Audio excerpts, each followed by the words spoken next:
ఒక ఆవిడ తన కడుపులో పిండాన్ని 60 సంవత్సరాలుగా ఎలా మోసింది? ఎక్కడైనా కార్స్ ని ఇంటిని రెంట్కి ఇవ్వడం చూసుంటారు, కానీ వైఫ్స్ ని రెంట్కి ఇవ్వడం ఎక్కడైనా చూసారా? ఇంకా కేవలం బంగారం కోసం మాత్రమే బంధించబడ్డ ఈ వ్యక్తి స్టోరీ, పెట్రోల్ డీజిల్ ఎక్కడి నుండి వస్తుంది అనే ఇంట్రెస్టింగ్ ఫ్యాక్ట్స్ ఈ వీడియోలో చూద్దాం. ఫ్యాక్ట్ నెంబర్ 1, ఎక్కడైనా కార్ ని రెంట్కి ఇవ్వడం చూసుంటారు, ఇంటిని రెంట్కి ఇవ్వడం చూసుంటారు. విచిత్రంగా వైఫ్ ని రెంట్కి ఇవ్వడం మీరు ఎక్కడైనా చూసారా? అవును, ఇది మధ్యప్రదేశ్ లోని ఒక గ్రామంలో ఉండే ప్రజలు చేస్తున్నారు. అలా రెంట్ కోసమని వారానికి ఆ సంవత్సరం వరకు కానీ డ్యూరేషన్ చూస్ చేసుకుని కాంట్రాక్ట్ లో సైన్ చేసి మనీ పే చేశాక వైఫ్ ని రెంట్ కి తీసుకోవచ్చు. ఇక వాళ్ళ రెంట్ టైం అయిపోయాక టైం ఎక్స్టెండ్ చేయాలంటే ఎక్స్ట్రా అమౌంట్ పే చేయాలి, లేదంటే రెంటెడ్ వైఫ్ ని వాళ్ళ హస్బెండ్ కో వాళ్ళ ఫాదర్ కో అప్పచెప్పాలి. మరి ఇలా చేస్తుంటే గవర్నమెంట్ ఏమందా అనే కదా మీ డౌట్. అక్కడ వైఫ్ గా వెళ్లే అమ్మాయికి ఎలాంటి హాని గానీ హింసించడం గానీ చేయట్లేదు. ఎలాంటి నెగిటివ్ ఇంపాక్ట్ పోలీస్ దగ్గరికి కోర్టు వరకు వెళ్ళలేదు. ఈవెన్ గవర్నమెంట్ స్టాంప్స్ ని వీళ్ళు సైన్ చేయించుకునే కాంట్రాక్ట్స్ లో యూజ్ చేస్తున్నారంట.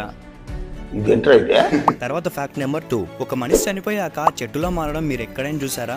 ఎస్, అది జరుగుతుంది. ఒక మనిషి చనిపోతే చాలా మంది ఆ శవాన్ని కాల్చడం, పూడ్చడం చేస్తారు. అయితే చనిపోయిన మనిషి జ్ఞాపకార్థం అతన్ని ఒక మెమొరీలా గుర్తు పెట్టుకునేలా కొంతమంది సైంటిస్టులు, రీసెర్చర్స్ కలిసి ఈ డ్రీపాట్ బురియల్ అని పిలిచే ప్రాసెస్ ని కనిపెట్టారు. ఎవరైనా చనిపోతే వారిని నేచురల్ గా bamboo sticks, mud, plant based biodegradable తో తయారు చేసిన ఈ బురియల్ ప్లేస్ చేసి పైన వారి ఫ్యామిలీకి నచ్చిన చెట్టు మొక్కని నాటి భూమిలో పాతారు. అది అలా కాలం గడిచే కొద్దీ ఆ హ్యూమన్ బాడీస్ డీకంపోజ్ అయ్యి ఆ మట్టిలోనే కలిసిపోతూ ఆ న్యూట్రిషన్స్, మినరల్స్ అన్ని ఆ మొక్కలోకి వెళ్తాయి. అలా ఒకవైపు ఆ బాడీలోని మొత్తం న్యూట్రిషన్స్ పోతూ డీకంపోజ్ అవుతుంటే ఆ న్యూట్రిషన్స్ ని తీసుకొని పైన ఈ మొక్క చెట్టులా మారుతూ వస్తుంది. అంతేగాక వాళ్ళ ఫ్యామిలీ మెంబర్స్ కన్ఫ్యూజ్ అవ్వకుండా చనిపోయిన వ్యక్తి నేమ్ ని కూడా ఆ చెట్టు పక్కనే రాయి మీద చెక్కి ఉంచుతారు. అలా చనిపోయిన వ్యక్తిని చెట్టులా మార్చి ఎన్విరాన్మెంట్ కి, వారి ఫ్యామిలీ మెంబర్స్ కి మంచి పని చేస్తుంది ఈ ట్రీ పాట్ ప్రాసెస్. దీన్ని USA లో స్టార్ట్ చేశారు. అలా ట్రీ పాట్ లో పూడ్చడానికి అయ్యే ఖర్చు 20,000 నుంచి 40,000 రూపాయలు పైమాటే.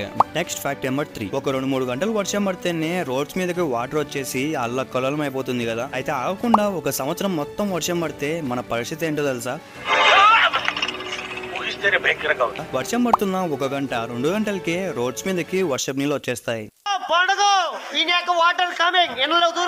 అలా ఒక రోజు గడిచేసరికి డ్రైనేజ్ లో వాటర్ ఫుల్ అయిపోయి బయటకు ఓవర్ఫ్లో అయ్యి గందరగోళం అవుతుంది. ఇంకా అలానే ఆగకుండా 3 రోజులు వర్షం పడితే ట్రాఫిక్ జామ్ అయ్యి బయటకు కూడా వెళ్ళలేని పరిస్థితి వస్తుంది. ఇంకా ఒక వారం గడిచాక అన్ని పంటలు నాశనమై ఫుడ్ క్రైసిస్ వచ్చి అన్ని కంట్రీస్ యూనిస్ మీదే అలర్ట్ అయ్యి ఎక్కడ చూసినా యూనిస్ గురించే వినబడుతుంది. అలా ఒక 2 వారాలు ఆగకుండా వర్షం పడ్డాక దగ్గరలో ఉండే రివర్స్, లేక్స్ అన్ని ఓవర్ఫ్లో అయ్యి లోతట్టు ప్రాంతాలు మునిగిపోతాయి. ఇంకప్పటికే చాలా మంది ప్రజలు, చాలా మంది జంతువులు వరదల్లో, నదుల్లో కొట్టుకుపోయి సముద్రాల్లో కలిసి చేపలకు ఆహారం అవుతారు. 2.5 kg ఉందమ్మా.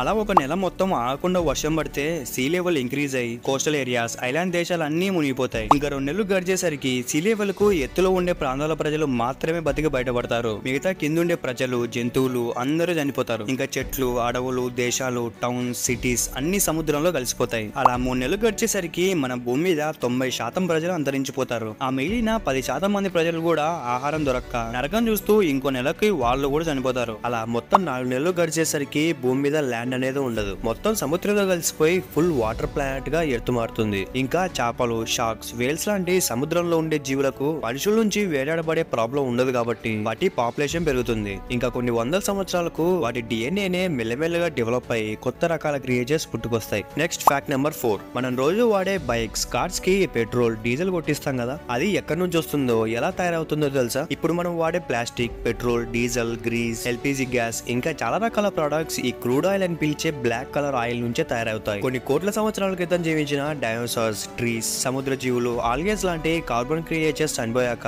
వాటి ఫాజిల్స్ కాలం గడిచే కొద్దీ భూమి పొరల్లోకి లోతుగా వెళ్ళిపోతాయి. ఎర్త్ లోపల ఉండే టెంపరేచర్, ప్రెషర్ వల్ల మెల్లమెల్లగా ఫాజిల్స్ లో కెమికల్ రియాక్షన్ జరిగి కిరోజన్, వ్యాక్స్ అని పిలిచే సబ్స్టాన్స్ గా మారుతుంది. ఆ తర్వాత టైం గడిచే కొద్దీ earth high temperature and pressure వల్ల ఆ కిరోజన్ వ్యాక్సీ సబ్స్టాన్సే లిక్విడ్ హైడ్రోకార్బన్ గా చేంజ్ అయ్యి కొన్ని వందల సంవత్సరాలకి క్రూడ్ ఆయిల్ పిలిచే లిక్విడ్ ఆయిల్ గా మారి ఎర్త్ లేయర్స్ లో ఉండిపోతుంది. ఇంకా దాన్నే ఆయిల్ ఎక్స్ట్రాక్టింగ్ మిషన్ తో ఎక్స్ట్రాక్ట్ చేసి కొన్ని రకాల ప్రాసెసెస్ ద్వారా పెట్రోల్ గా, డీజిల్ గా, గ్యాసోలిన్ గా, జెట్ ఫ్యూల్ గా డిఫరెన్షియేట్ చేసి యూజ్ చేస్తారు. ప్రపంచంలోనే మొట్టమొదటి క్రూడ్ ఆయిల్ బావిని 1846 పెన్సిల్వేనియా USA లో ఎడ్వర్డ్ డ్రేక్ అని ఈయన తవ్వాడు. అప్పట్లో రోజుకు 25 బ్యారెల్స్ ఆఫ్ క్రూడ్ ఆయిల్ ని బయటకు దిగలితే ఇప్పుడేమో రోజుకు 83 కోట్ల బ్యారెల్స్ ఆఫ్ క్రూడ్ ఆయిల్ ని బయటకు తీస్తున్నారు. ఇందులో మెయిన్ గా Saudi Arabia, Russia, America countries ఉన్నాయి. సో మరి మీరు ఎప్పుడైనా పెట్రోల్ డీజిల్ కొట్టించే ముందు అది కొన్ని కోట్ల సంవత్సరాల ముందు జీవించిన జీవుల ఫాయిల్స్ అని గుర్తు తెచ్చుకోండి. ఇక నెక్స్ట్ ఫ్యాక్ట్ నెంబర్ 5. 61 సంవత్సరాలుగా ఒక ఆవిడ కడుపులోనే పెరిగిన ఒక స్టోన్ బేబీ గురించి చూద్దాం. అది 1948 యువాంగ్ ఈజో అనే ఒక 31 ఏళ్ల చైనీస్ ఆమె ప్రెగ్నెంట్ అయింది. నెలలు గడిచే కొద్దీ నార్మల్ ప్రెగ్నెన్సీలా అనిపించక డాక్టర్ కి చూపిస్తే డాక్టర్ టెస్ట్ చేసి మీ కడుపులో ఉన్న బేబీ మీ గర్భసంచి లోపల కాకుండా బయట పెరుగుతుంది, దీన్ని ఎక్టోపిక్ ప్రెగ్నెన్సీ అంటారు, ఇది ఒక రేర్ కండిషన్ అని చెప్పాడు. ఇంకా పిండాన్ని ఆపరేషన్ చేసి తీయాలంటే చాలా మనీ అవుతుంది, కానీ ఈమె దగ్గర అంత మనీ లేకపోవడంతో నొప్పి కలిగినప్పుడు తట్టుకోలేనప్పుడు డబ్బులు కూడబెట్టుకుని ఆపరేషన్ చేయించుకుందామని ఫిక్స్ అయింది. యాక్చువల్లీ ఇలాంటి ఎక్టోపిక్ ప్రెగ్నెన్సీ కండిషన్స్ లో ఫీటస్ గర్భసంచి బయట పెరుగుతుంది కాబట్టి దాన్ని రిమూవ్ చేయకుంటే తిరిగి ప్రెగ్నెంట్ ఉమెన్ బాడీ దాన్ని కాల్షియం డీకంపోజ్ అనే ప్రాసెస్ తో మళ్ళీ తిరిగి అబ్జర్వ్ చేసుకుంటుంది. దాంతో ఆ బేబీ స్టోన్ బేబీగా మారుతుంది. దాన్నే లిథోఫీడియన్ ప్రాసెస్ అని పిలుస్తారు. సేమ్ ఇదే సిచ్యువేషన్ ఈ హ్యూయాంగ్ ఈజున్ విషయంలో జరగడంతో ఆ బేబీ స్టోన్ బేబీగా మారింది. అలా ఆమె ఆ బేబీని దాదాపుగా 61 ఏళ్లు కడుపులోనే ఉంచుకొని 2009 తనకు 92 ఏళ్ల వయసులో ఆపరేషన్ చేయించుకొని రిమూవ్ చేయించుకుంది. అలా చనిపోయిన తన బేబీని 61 సంవత్సరాలు నొప్పిని భరిస్తూనే మోసింది. Next fact number 6. ఐపీఎల్ లో వేసే ప్రతి డాట్ బాల్ కి 500 మొక్కలు నాటుతామని బీసీసీఐ చెప్తుంది. అయితే అవి ఎక్కడ నాటుతుంది? యాక్చువల్లీ ఈ ఇనిషియేటివ్ ని 2023లోనే స్టార్ట్ చేసిన కేవలం క్వాలిఫైయర్స్ అండ్ ఫైనల్ మ్యాచెస్ కే పరిమితం చేశారు. 2023లో మొత్తం 294 మొక్కలకు గాను 150,000 చెట్ల వరకు నాటితే 2024లో 323 డాట్ బాల్స్ గాను 161,000కు పైగా చెట్లను నాటారు. అయితే 2025 సీజన్ లో ఫస్ట్ మ్యాచ్ నుంచి ఫైనల్ మ్యాచ్ వరకు ప్రతి డాట్ బాల్ కి 500 మొక్కలు నాటుతామని చెప్తుంది బీసీసీఐ. దీనికి విజువల్ గా ప్రూఫ్ లేకపోయినా బీసీసీఐ టాటా గ్రూప్ తో కలిసి అక్రాస్ ఇండియా మొత్తం ప్లాంటేషన్ చేస్తున్నామని చెప్తుంది. మరి ఈ 2025 సీజన్ లో ఏ టీం ఎక్కువ డాట్ బాల్స్ తో ఎక్కువ చెట్లను నాటుతాయో కామెంట్ చేయండి.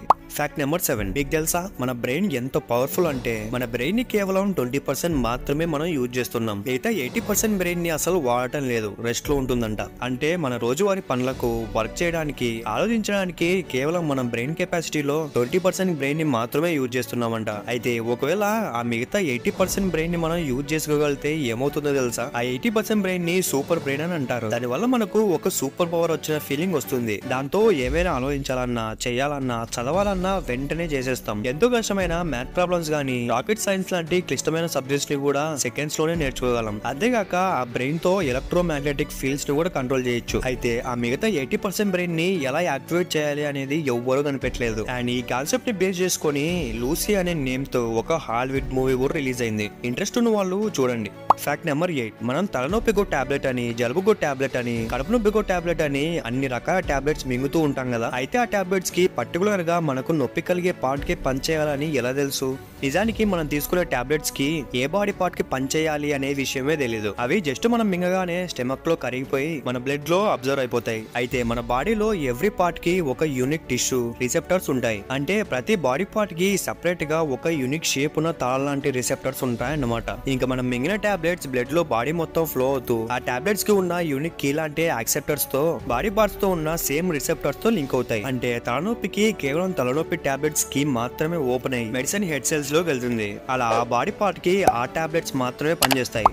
ఇప్పుడు మనం ఏదైనా వస్తువు విసిరేస్తే గ్రావిటీ కారణంగా అది ఖచ్చితంగా కిందకు పడుతుంది కదా. అయితే మన భూమి చుట్టూ కూడా కొన్ని వేల శాటిలైట్స్ తిరుగుతూ ఉంటాయి. మరి ఎందుకని అవి ఎర్త్ గ్రావిటీకి కింద పడవో తెలుసా? దానికి మెయిన్ రీజన్ ఆ శాటిలైట్స్ వెలాసిటీ. అవి గంటకు 27,000 కిలోమీటర్ల స్పీడ్ తో ఎర్త్ చుట్టూ రివాల్వ్ అవుతూ ఉంటాయి. దాంతో ఎర్త్ ఫోర్స్ కిందకి లాగిన సెంట్రిఫ్యూగల్ ఫోర్స్ యాక్ట్ అయ్యి ఎర్త్ కి ఆపోజిట్ గా పైకి లాగుతుంది. దానివల్ల 2 ఫోర్స్ ఈక్వల్ గా యాక్ట్ అయ్యి శాటిలైట్ ని ఒకే ఆర్బిట్ లో రొటేట్ అయ్యేలా చేస్తాయి. సో ఈ రీజన్స్ వల్లే శాటిలైట్ భూమి మీద పడకుండా పైన తిరుగుతూ ఉంటాయి. అండ్ అలానే మనుషులకు జంతువులకు చావు ఉంటుంది కానీ శాటిలైట్స్ కూడా చావు ఉంటుందని మీరు ఎప్పుడైనా విన్నారా? అవును, ప్రజెంట్ ఇప్పుడు దాదాపు 8,000 చనిపోయిన శాటిలైట్స్ మన ఎర్త్ చుట్టూ తిరుగుతూ ఉన్నాయి. శాటిలైట్స్ ని లాంచ్ చేసిన టైంలోనే అవి కొన్ని ఇయర్స్ వరకే వర్క్ అయ్యేలా మాత్రమే డిజైన్ చేస్తారు. వాటి వర్క్ అయిపోయాక షట్ డౌన్ అయి శాటిలైట్ గ్రేవ్ యార్డ్ అని పిలిచి ఒక ఎర్త్ అవుటర్ ఆర్బిట్ లో కలిసిపోతాయి. అక్కడే డెడ్ అయిన శాటిలైట్స్ అన్ని ఉంటాయి. ఇంకా కొన్నిటినైతే ఎర్త్ అట్మాస్ఫియర్ లోకి తెచ్చి అట్మాస్ఫియర్ హీట్ కు బర్న్ అయ్యేలా చేసి మెల్ట్ అయి సముద్రంలో పడిపోయేలా చేస్తారు. Final fact number 10. ఎక్కడైనా బానిసల్ని చిత్రహింసలు చేయడం చూసాం, కానీ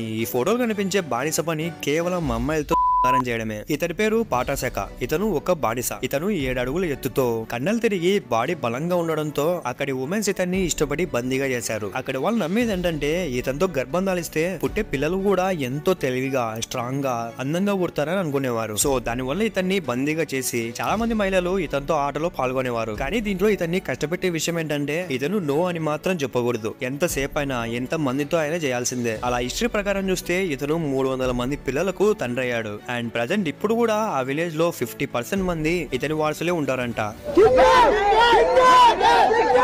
సో ఫ్రెండ్స్, ఈ ఫ్యాక్ట్స్ మిమ్మల్ని ఇన్ఫర్మేటివ్ గా ఎంటర్టైన్ చేస్తుంటే ఏ ఫ్యాక్ట్ మీకు బాగా నచ్చిందో కామెంట్ చేయండి.